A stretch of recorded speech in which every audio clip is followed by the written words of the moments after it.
Takže čau lidi, já vás vítám u takového krátkého tutoriálu, jak si stáhnout a nainstalovat Surgeon Simulator. Se jenom tak odeberu, protože ho mám tady. Postup je úplně jednoduchý, tyjo. Omlouvám se, já jsem tam něco, chtěl jsem už nahrát první video, jenže něco se mi bylo dělalo. Takže napíšete Surgeon Simulator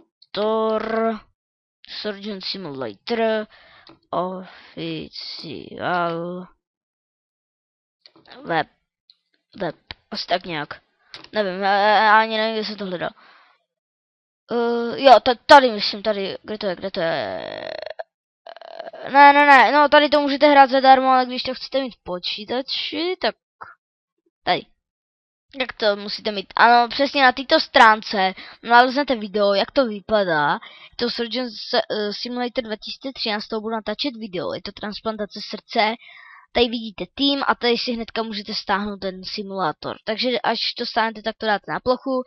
Teďka si to otevřeme. A tady už máte Surgeon Simulator, který dáte na plochu, chvíli to, no, vůbec to netrvá, je to prostě hra od ruky. Zapnete a můžete to pařit. Takže je to takový to moje první video, takže já se s vámi asi rozloučím, doufám, že se vám moje videa budou líbit a zatím čau.